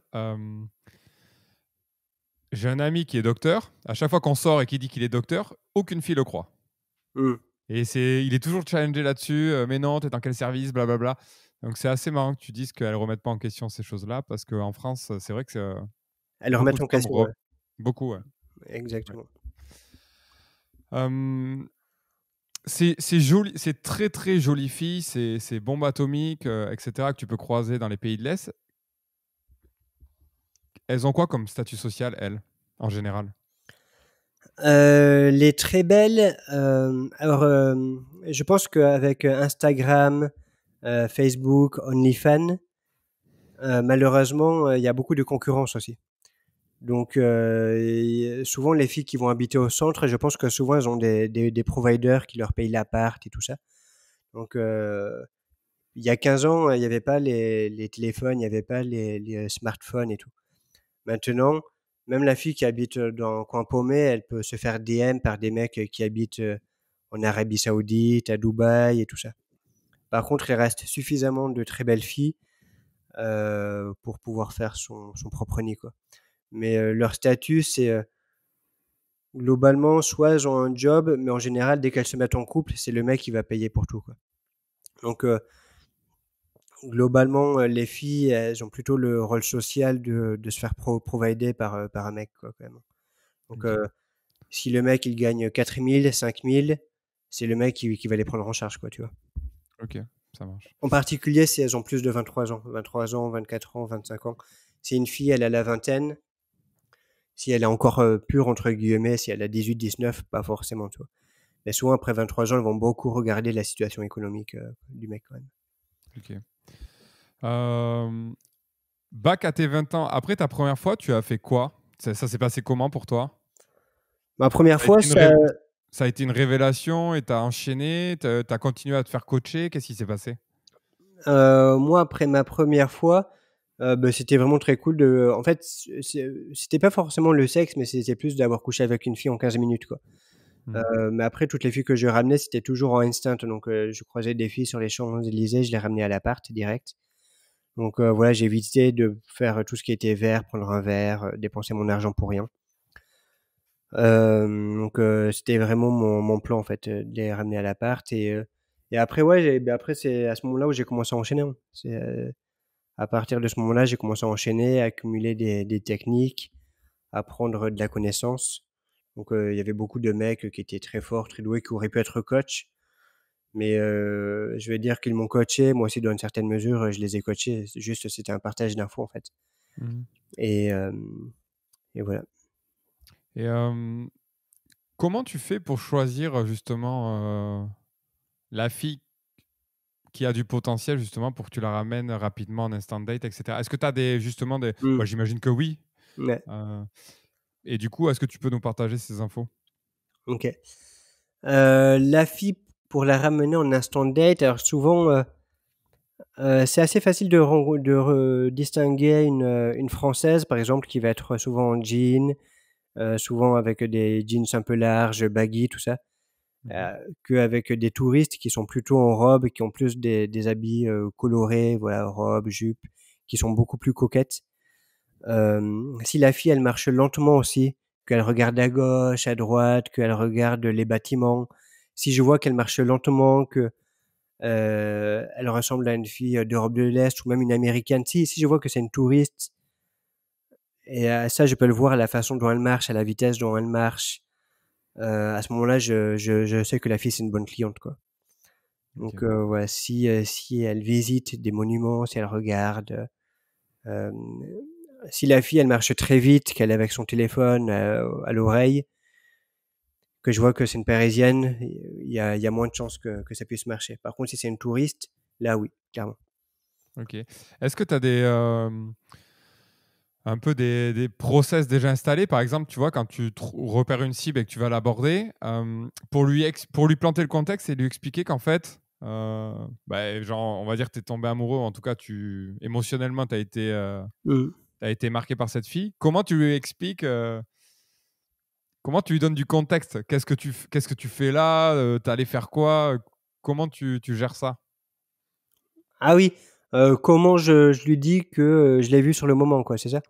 Oui, puis pour pas qu'elle te dise en fait, mais qu'est-ce que tu foutais là et Mm. t'as pas une vie si tu veux, enfin, tu Ouais, vois? exactement. Mais en fait, tu sais, quand tu commences à draguer, à séduire des filles, forcément, tu réfléchis à ce type de questions. Donc, en fait, je fais en sorte qu'elle me pose même pas la question. C'est-à-dire que au moment où je vais l'aborder, Mhm. je vais lui dire, ouais, tu vas me prendre pour un fou, mais juste, je partais à un vernissage. J'allais à un vernissage, j'allais retrouver des amis. Donc, en fait, je lui dis toujours ce que j'étais en train de faire, Mhm. même si c'est faux. Parce que sinon, elle va se dire, attends, mais peut-être que le mec, il a fait ça pendant 3 heures. Donc, j'évite la question en lui disant d'office, voilà, j'allais à un vernissage, un truc voilà, qui est très DHV. Voilà. Le vernissage, c'est pas tout le monde qui va à des vernissages. Donc, Ouais. c'est des mots trans qui font que tout de suite, la fille, elle est en confort. Et elle te fait confiance davantage quoi, aussi, tu vois. Donc, du coup, et je lui dis, voilà, j'ai pas beaucoup de temps devant moi, mais juste, ouais, ouais. Et si jamais je vois que la fille, elle est dispo, alors, préalablement, je lui dis: «Ouais, je partais à un vernissage», mais je mets pas une contrainte de temps spécifique. Si jamais je vois que la fille, elle est pas dispo, je lui disais: «Ouais, bah, écoute, de toute façon, moi, je dois retrouver mes amis au vernissage. J'aurais bien aimé rester avec toi». Donc en fait, je fais genre que c'est moi qui peux pas rester avec elle et je Mhm. prends son numéro. Par contre, si jamais je vois que la fille, elle est dispo, je lui dis, «Ah ouais, beh, ça tombe bien, toi, j'ai 2 heures avant mon vernissage ou j'ai 2 heures avant ça». Du coup, ça donne le prétexte pour partir en date, quoi, tu vois? Ok. Donc, quand j'aborde la fille, je mets jamais une contrainte de temps, spécifique parce que si je lui dis d'office, voilà, juste, j'ai juste, 5 minutes, dans 10 minutes, j'ai un vernissage, bah, je fais quoi si la fille, elle était dispo? Je suis mort. Parce qu'elle va se dire: «Attends, mais dans 10 minutes, tu étais censé faire un truc», donc je mets toujours une contrainte de temps, non spécifique au début et après en fonction de je vois si elle est dispo ou non.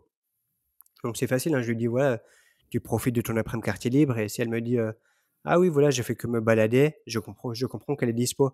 Si par contre elle me dit, «Non, je vais à la gare Montparnasse et j'ai un train dans une demi heure», je comprends qu'elle est pas dispo, tu vois? Et en Mhm. fonction de la réponse qu'elle me donne, moi j'affine ma réponse, en fait et j'affine ma réponse de manière à ce que je ne sois jamais needy. C'est-à-dire, si je vois qu'elle est pas dispo, je lui dis, je m'excuse, en fait. C'est moi qui m'excuse et après quelques minutes de conversation, je lui dis: «Ouais, je suis désolé, j'aurais bien aimé rester avec toi, mais juste, je dois retrouver mes potes». Mhm. Donc ça fait genre que c'est moi qui a pas le temps et par contre, si jamais la fille elle est dispo, je lui dis: «Bah écoute, ah beh cool, si tu veux, moi j'ai 3/4 d'heure devant moi, le vernissage il commence dans 2 heures, si tu veux on peut marcher, toi». Et donc à ce moment-là, l'instant date il commence quoi, tu vois? Donc, je commence l'instant date à ce moment-là. Ok. Euh, t'as- Est-ce que tu peux nous parler un petit peu de... Parce que pour acquérir toutes ces compétences, entre guillemets, tu as dû y passer du temps. Est-ce que tu peux nous parler un petit peu de ton expérience d'apprentissage? Mmh. Est-ce que tu as passé énormément de temps dehors? Est-ce que tu as fait ça sur combien de temps pour arriver à ce niveau de finesse et d'ajustement quand tu séduis les filles? OK. Hem Donc, au début, la première chose à faire, c'est, casser la peur d'aborder, et pour ça, je trouve qu'en coaching, c'est très pratique. C'est-à-dire que, de toute façon, tu ne vas réussir à caser aucune technique, si tout simplement tu as peur d'aller parler à une fille. D'abord, avant de savoir communiquer, il faut oser communiquer et ça, c'est la plus grosse étape Si au début, le mec, il se prend 30-40 râteaux, ben, je l'applaudis, je lui dis: «Bon, ben voilà, cool. Ça y est, à partir de maintenant, enfin là, on va pouvoir commencer à placer, À des bosser, ouais. techniques, à affiner le truc». Donc le premier truc, c'est casser la peur d'aborder et ensuite tu places des techniques. Alors ça, ben ça vient avec l'expérience. Ça vient avec, l'échange avec, les amis, les potes. «Ah voilà, on fait quoi?» Par exemple, un peu comme, comme tu m'as dit tout à l'heure, voilà: «Tu fais quoi Adam?» Si la fille, elle te dit: «Attends, mais tu fais quoi? Pourquoi, tu es dehors à aborder les filles?» Et si tu dis rien, la fille va assumer que tu fais ça sur toutes les filles. Elle pourrait assumer ça, tu vois? Par Mmh. contre, si tu lui dis à l'avance, sans lui dire, mais en lui glissant dans une phrase, voilà ce que tu étais en train de faire, d'aller à un vernissage, beh, en fait, sa question ou sa crainte, elle est enlevée d'office, quoi, tu vois? Elle va même pas y penser après, tu vois? Mmh. Donc en fait, c'est savoir anticiper et ça, c'est à force d'expérience. Tu anticipes, tu devines, ce qu'elle va penser à l'avance donc tu dis des phrases, pour, enlever les objections à l'avance, tu vois? Par exemple, ouais, c'est comme si tu ramènes une fille et si au pied de la porte, je lui dis: «Ah, ça te dit on regarde un film?» C'est trop tard, tu vois? Donc il faut anticiper à l'avance, tu vois? Donc je lui dis: «Ah voilà, je vais arriver dans, 500 mètres chez moi». Je vais commencer à lui parler de certains films qui pourraient l'intéresser en fonction des conversations qu'on a eues.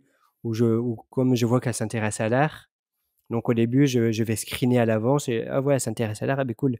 Voilà, je vais pouvoir lui dire que j'habite, le studio de, Van Gogh, par exemple, tu vois?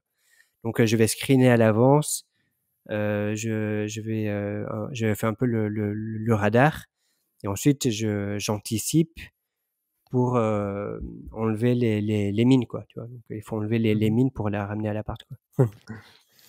Tu penses que, il faut quoi pour, éradiquer la peur de l'approche et oser parler aux filles avant de passer à la vraie étape de travail où tu vas pouvoir, implémenter les techniques et toute OK. l'intelligence? Moi, je pense qu'au début, il faut aborder à fond, en fait, hein. Honnêtement, pour ça, il faut vraiment aborder à fond. Autant la technique, peut-être qu'au début, tu peux la travailler seul si à un moment tu es intelligent, tu es smart un peu. Mais je trouve qu'au début de prendre un coach, je pense que pour moi, c'est le meilleur truc parce que ça te fait même pas économiser 3 mois, ça te fait économiser 3-4 ans parce que tu peux dire à un mec: va aborder un inconnu», il peut passer 3-4 ans avant d'y aller, quoi, tu vois? Ouais. Donc au début, c'est vraiment aborder en masse, c'est en aborder 30-40-50-60 et le fait d'être avec un mec, que tu payes, que ce soit toi ou un autre, par exemple, tu vois? Peu importe. Mmh. Mais c'est l'action de payer et que chaque heure, tu es en train de dépenser 100 € de l'heure ou plus, tu es obligé d'y aller, en fait. Tu es obligé d'y aller et c'est Mmh. ça qui te fait gagner un temps infini et donc au début, pour casser cette peur de l'approche, ouais, au début, il faut en aborder 30-40-50 et au début, c'est juste avoir une phrase d'approche au début, tu vois? Juste une phrase d'approche. Parce que si le mec, en plus, il doit penser à une phrase d'approche, tu lui dis: «Voilà, tu l'abordes au ressenti», ben non, le ressenti, il va pas venir. Donc au début, juste une phrase d'approche minimum de 2-3 phrases, parce que même en 2-3 phrases, c'est trop pour le mec au début, tu vois?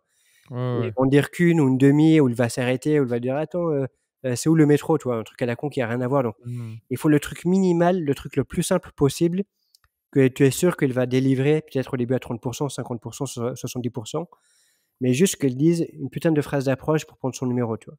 Mmh. Juste un truc minimum, le strict minimum, le plus simple, il faut pas que ce soit compliqué. Si c'est compliqué, le mec il va pas, il y va pas, quoi, tu vois? Ouais. Donc le strict minimum, au début, on a abordé 30-40-50 et après, il prend des numéros et après tu implémentes un peu de technique au fur et à mesure qu'il prend confiance en lui, quoi, tu vois? Et Quand même aussi, la technique, elle va venir tout seul chez le mec, au fur et à mesure qu'il prend confiance en lui. Si Oui, au le fur et à mec, mesure que le stress diminue, le ouais, mec va pouvoir au commencer fur à et à réfléchir. mesure que le stress diminue, le mec, il va placer certaines techniques, tu vois? Ça va venir tout seul, tu vois? Mmh. Donc et le coach, après, il est là pour l'aider à accélérer le processus. Mmh. Quand tu dis 30-40-50, c'est dans la journée? C'est sur un mois? C'est sur une semaine?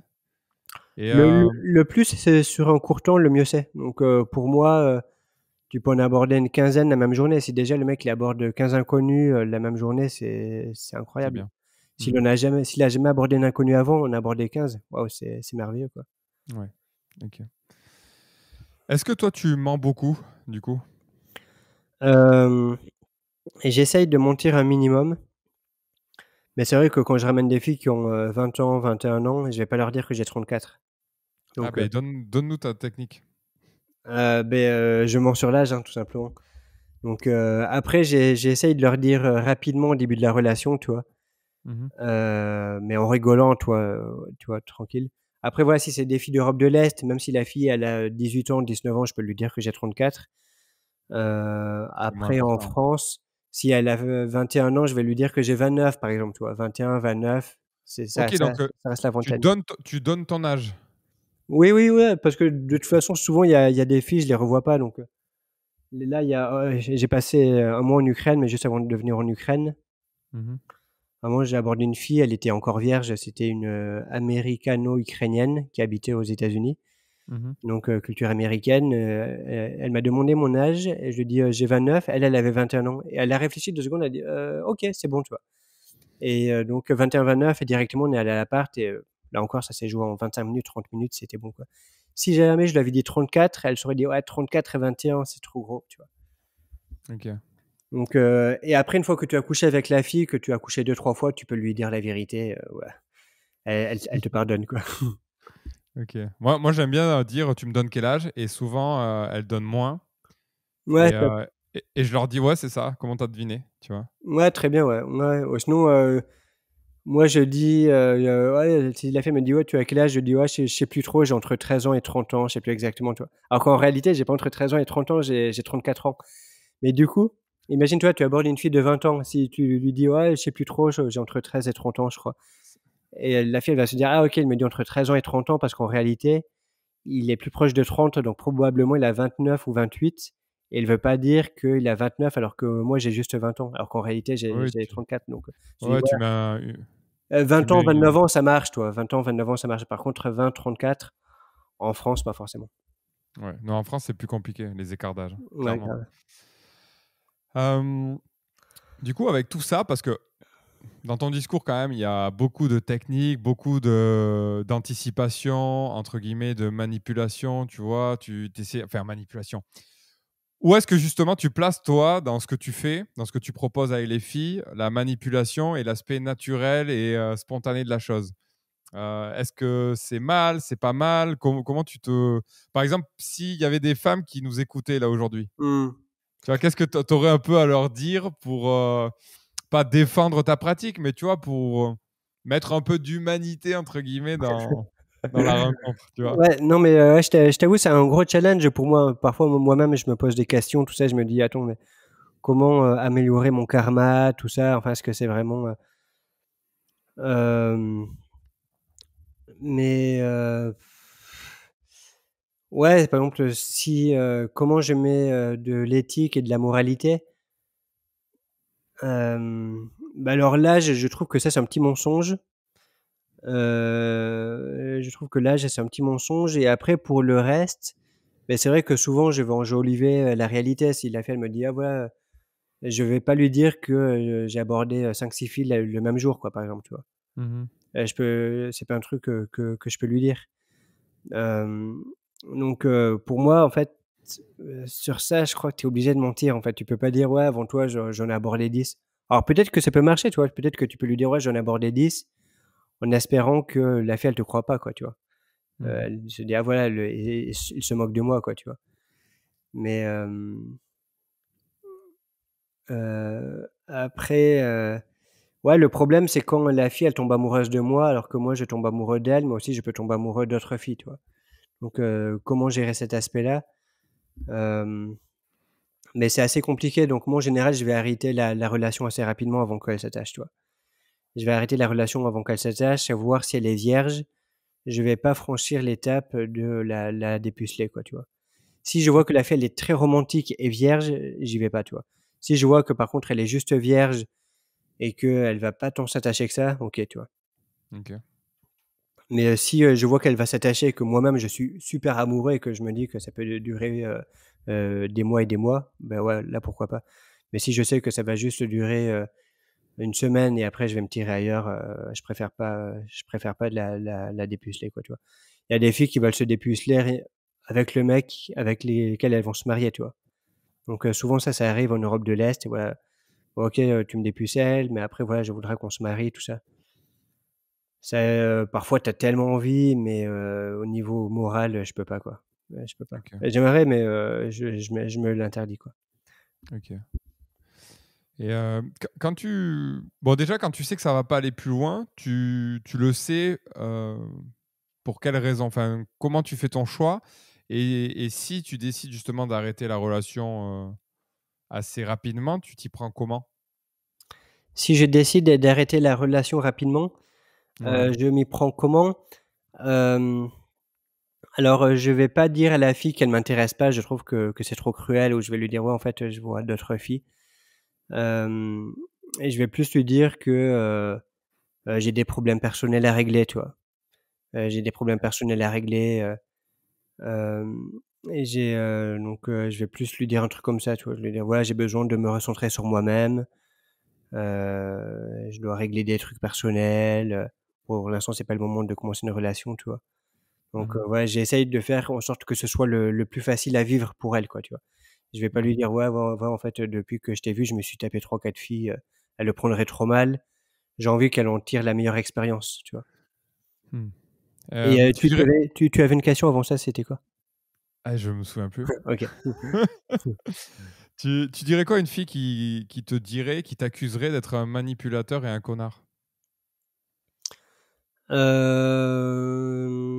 Je pense que je gère plutôt bien le truc parce que c'est pas un truc dont les filles, elles m'accusent. Je pense Intéressant. qu'elles penseraient que je suis un manipulateur et un connard si elles voyaient mon site internet, je pense, tu vois? OK. Mais en fait, elles comprennent pas que, pour un mec, c'est nécessaire. En fait, elles vont penser que, les seuls mecs qui veulent tirer toutes les meufs, ce sont, les dragueurs et tout. Mais c'est pas vrai, c'est tous les mecs qui veulent se tirer les plus belles, et elles pensent que parce que j'enseigne ça de manière, codifiée, structurée, ça fait de moi un manipulateur qui est incapable de tomber amoureux, tu vois? Mais c'est complètement faux, Mmh. tu vois? Donc OK. je peux complètement tomber amoureux et lui dire une phrase d'approche, que j'ai déjà sortie à une autre fille. Enfin, tu vois? Après tout sur Tinder, les mecs ils sont mère de pain, ils envoient la même phrase d'approche à 10 000 nanas. Quand c'est dans la rue, c'est un peu plus honnête. Déjà on va pas en aborder, 10 000 contrairement à Tinder, Mmh. et à chaque fois, c'est des approches un peu différentes quand même, tu vois? Ouais. Donc mais voilà, c'est vrai que quand si elles savent que c'est mon métier, que je suis coach, et que j'enseigne ça de manière, très, structurée, codifiée, elle va se dire: «Ah voilà, le mec, c'est un manipulateur», tu vois? Il a pas de cœur, en fait, il mime ses sentiments. Mais non, c'est pas vrai, je peux être complètement fou amoureux, et même beaucoup plus que les mecs souvent. Tu l'as déjà avoué à des femmes que tu faisais ça? Ouais, C'était pas oui? globalement, ça marche pas. OK. Alors, sur certaines filles, ça avait marché si j'avais déjà couché avec elles, et même c'était un truc assez, c'était un cap à passer, c'était assez compliqué à passer, et je pense qu'elles passaient le cap malgré tout parce que j'avais déjà couché avec elles.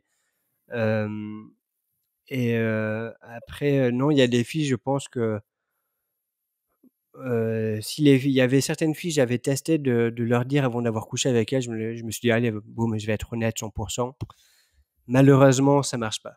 Malheureusement, ça va peut-être marcher sur 1 des filles, mais Mmh. 99 des filles, c'est le métier qui passe pas. Autant tu peux vendre des armes, tu peux, fabriquer des bombes, Ouais, c'est très émotionnel, hein. tu peux travailler dans l'industrie, du pétrole, tu peux foutre l'Amazonie en l'air. Si tu fais de l'argent, elle va t'excuser. Par contre, la drague, ça passe pas. Ah non, c'est délicat. Hem, t Tu as dit tout à l'heure là que enfin il y a 3 minutes que tu pouvais tomber, amoureux très très fort Ouais. de pas mal de femmes. Est-ce que tu peux nous en dire plus? Est-ce que tu as bon, mais j'imagine que tu as déjà été amoureux. Est-ce que tu as des relations longues? Est-ce que tu en as déjà eu? Est-ce que tu n'en as pas eu? Est-ce que tu en veux? Ça en est où par rapport à ça? Ouais, j'ai eu des relations longues. Heu, En ce moment là, je suis pas dans une relation longue, quoique je pourrais, tu vois? Il y a ce matin là, j'avais une fille à l'appart, elle est partie, je pense qu'elle veut une relation longue. Donc mais non, comme, aussi comme, je suis un coup en France, un coup en Ukraine, un coup ailleurs, Mmh. avoir des relations longues, c'est compliqué, quoi. Ok. Et c'est quoi ton max en termes de relation? C'était 3 ans, je crois. Mais Ok. c'était entrecoupé parfois de pauses et tout. Donc, elle vivait pas dans le même pays que moi. Donc, en plus, tu vois. Est-ce que tu penses les allers-retours entre Paris et Ukraine, c'est c'est parce que je sais pas comment te tourner la C'est question. pour les femmes. Ok, mais du coup, est-ce que tu penses qu'en fait, de fait que tu sois dans cette pratique, coach, etc., tu ne pourras plus jamais mettre le frein à main pour te dire, ok, c'est terminé, je me mets en couple et j'arrête ces conneries. Enfin, ces conneries, pas ces conneries, mais Mmh. tu as compris? Ou est-ce que c'est une passion que tu as et que tu te vois pas arrêter encore parce que tu te sens jeune, tu as encore la passion, etc. OK, non, moi, je pense que je pourrais mettre le frein à main. Je pense que Ok, je pourrais mettre le frein à main. Je l'ai pas encore mis le frein à main, donc je peux pas le dire que je le mettrai, tu vois? Mais je pense que ouais, tu vois? Je pense que clairement, si c'est une relation vraiment parfaite, je pense que je peux mettre le frein à main, quoi, carrément. ok. Et si c'est vraiment Euh, la fille idéale pour moi, qu'elle me correspond à tellement de niveaux différents, dans toutes les dimensions, de l'univers, OK, ça marche. Est-ce que tu penses que tu vas la trouver celle-là ou tu penses que c'est une chimère que tu poursuis aveuglément comme excuse à te dire que Mmh. je ne l'ai pas trouvée donc j'arrête pas. Je te pose la question vraiment par curiosité parce que nous on a un peu le même sentiment avec mon ami de se dire on rêve de la femme parfaite. Est-ce qu'on Mmh. va la trouver? Euh, et puis après on peut même rebondir. Est-ce que tu es complètement obsessionnel avec ça? Non, je pense qu'on peut trouver la femme parfaite, ouais. Je pense qu'on peut trouver la femme parfaite et je pense qu'on peut être obsédé par, une fille et en même temps, coucher avec d'autres filles aussi, tu vois? Mhm. Donc je pense que c'est complètement possible d'être amoureux d'une fille et de coucher avec d'autres filles. Mais je pense que quand tu trouves la femme parfaite, que vraiment tu es 100 aligné avec elle, je pense que tu as envie de coucher rien qu'avec elle, quoi. Ok. Donc je pense que c'est pas une chimère, je pense que c'est possible et j'espère qu'un jour ça va marcher. Ok. Et tu penses que ça t'est déjà arrivé et que t'as pas saisi l'occasion ou c'est quelque chose qui t'est jamais arrivé? Non, non, non, ça m'est arrivé. Ça m'est arrivé et d'une façon ou d'une autre, ça a jamais pu se concrétiser comme si l'univers il voulait pas, tu vois? Ok. Mais ouais, il y avait une fille en particulier, elle voulait se marier, tout ça, c'était vraiment la femme parfaite, parfaite, parfaite pour moi et juste, il y avait toujours des synchronicités, des coïncidences qui faisaient que c'était juste pas possible donc c'est comme si, là-haut, ça voulait pas quoi, tu vois? Donc Ok. j'avais envie mais au final, la fille elle voulait mais juste, ça marche pas. Est-ce que tu as envie d'enfant plus tard ou maintenant ou jamais? Ouais, ouais, je pense. Ouais. Hem, c'est possible, ouais, je sais pas. Tu en penses quoi toi? Tu veux des gosses? Alors, moi actuellement, je n'en veux pas, mais je pense qu'à terme, j'en voudrais, mais j'estime que j'ai encore le temps. On a le même Mmh. âge. OK. Je me dis, j'ai le temps, tu vois. Ouais, non, c'est possible, tu vois? J'ai eu certains élèves qui avaient 45 ans, ils pensent pas du tout à se marier ni à faire des enfants. Et là, Ok. c'est: «Ah ouais, attends, c'est vrai, j'ai 45 ans, là, j'ai une bonne situation, il faudrait que je m'y mette», quoi, tu vois? Donc Ouais. mais On n'est ouais, pas je pense pressurisé comme peut-être, les femmes. je peux imaginer ça peut-être, avoir des enfants d'ici 2-3 ans peut-être, qui sait? Ok. Ok.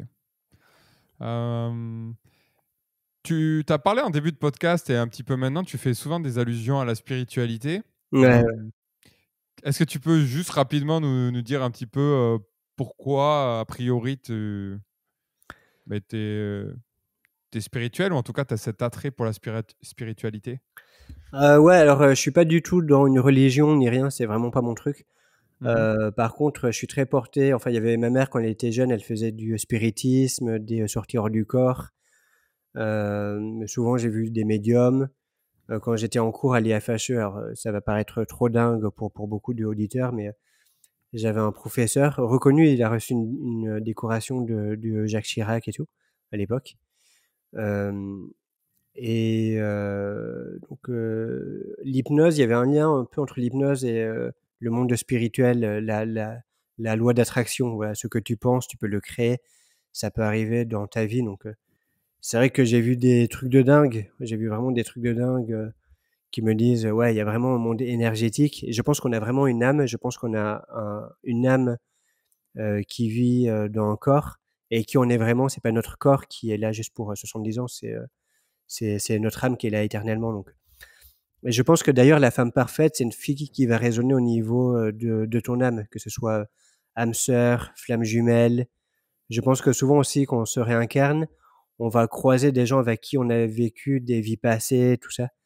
Mais Mhm. je le vois vraiment de façon très nette, même quand j'étais en Ukraine, parfois je croisais des filles, et avant même de les rencontrer, alors on pourrait se dire, ouais, juste tu es sorti avec elles, juste parce que les filles c'était des mannequins, tout ça. Alors Mhm. qu'en réalité, 2, 3 heures avant la rencontre, j'avais leur prénom dans ma tête. J'étais vraiment obsédé par le prénom. Boum, boum, boum. Après, j'oublie le prénom.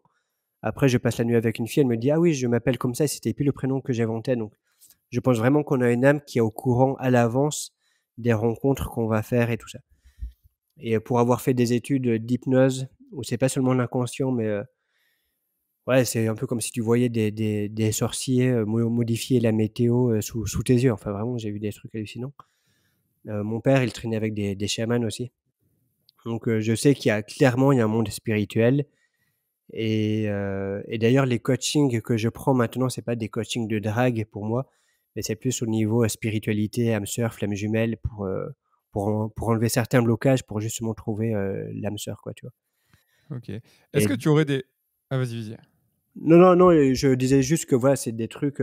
Parfois, je suis capable de mettre 15 000 € sur des coachings de 3 jours sur ça. Le dernier coaching que j'ai fait, il était à 12 500 $ sur 3 jours. On était 400 dans une salle. Donc, ouais, je pense que c'est vraiment vrai. Sinon, je ne mettrais pas cet argent. J'ai fait des stages de sortie hors du corps. Quand j'étais à l'IFHS, c'était l'école où j'étais à Paris. C'était Institut français d'hypnose ericksonienne. Mhm. On avait des professeurs qui nous enseignaient le remote viewing. Et remote viewing, donc c'est voir à distance. Et ils venaient directement du Pentagone et de la CIA. Donc, ils sont connus. Hein. Tu mets ça sur remote viewing CIA. C'est les mêmes noms qui étaient venus nous enseigner à l'école. Donc, c'est quelque chose qui est très concret pour moi. Ouais. Et ça t'a apporté quoi de faire ces expériences en dehors du sortie de corps, c'est ça? Ouais, il y avait sorti Et hors du corps. toutes ces choses-là, ça t'apporte quoi à toi, concrètement? Mais déjà de me prouver que ce monde-là, il existe. OK. Donc, déjà au niveau personnel, si tu arrives à deviner ce qu'il y a dans une enveloppe qui est pas ouverte, par exemple, si voilà, si tu es mis en condition, tout ça, tu vois? Donc, si tu vois que tu as certaines perceptions extrasensorielles, même pour les filles, ça aide parce que parfois tu sais à l'avance que tu vas coucher avec elles, tu vois? Déjà tu comprends qu'il y a un autre monde qui est, tout autant passionnant que le monde, de la drague, quoi, tu vois? Et Mmh. ouais, c'est pour moi, c'était clairement un hobby parce que, ouais, ça vient toucher directement sur qui on est vraiment, quoi. Mmh. Est-ce que est-ce que tu aurais une, recommandation en termes de livres justement pour, Mmh. ceux qui ont envie de introduction à cet univers? OK, introduction à cet univers. Moi, je pense que c'est bien de commencer simple, tu vois? Par exemple, il y a des livres comme, Le Secret. Le Secret, c'est sur la loi d'attraction, tu vois? Le OK. Secret ou, Réfléchissez et devenez riche et Réfléchissez et OK. devenez riche. C'est des livres très concrets sur, voilà, c'était des milliardaires à l'époque qui témoignaient, voilà, comment ils avaient créé leur fortune avec la loi d'attraction, tout ça. OK. Et voilà, qui te prouvent qu'il y a un monde, énergétique, il y a un autre monde, qui existe et avec lesquels on peut créer, qu'on peut attirer des filles, on peut attirer certaines circonstances, ce genre de choses, ouais. OK. Est-ce que tu rien à voir, mais enfin si, un peu à voir, mais est-ce que tu connais, un séducteur qui avait le pseudonyme d'Hannibal? Non. OK, bon voilà, c'est tenté. OK. Hem, Quel est ton point de vue rapidement sur, ça sera une de mes dernières questions, sur Tinder? Parce que tu en as évoqué tout à l'heure un petit peu, Mmh. le fait que tu pouvais aborder en masse. C'est quoi ta vision par rapport aux applications de rencontres? Heu, pour moi, j'aime pas personnellement. Pour moi, ça manque de romantisme. Les très belles filles, elles n'y sont pas. Hem, ouais, j'ai des potes qui sont ultra beaux gosses et tout ça et même si le mec c'est un mannequin, ultra beau, en général, les filles qui vont se faire tirer sur Tinder, c'est des 6/10, des 7/10, mais les vraies frappes atomiques, elles y sont pas, quoi, tu vois? Et Mmh. aussi, je pense que le fait de passer autant de temps derrière un écran à scroller les filles, je préfère passer ce temps-là à marcher dehors avec, de la bonne musique dans les oreilles ou écouter des podcasts Et si je vois une fille, je l'aborde. Et c'est ainsi que se termine cet épisode. J'espère que vous avez apprécié cette conversation. En tout cas, moi, j'ai adoré parler avec Adam. N'oubliez pas de liker la vidéo si vous avez apprécié cet épisode et de vous abonner à la chaîne. Et pour notre part, on se retrouve la semaine prochaine pour un nouvel épisode.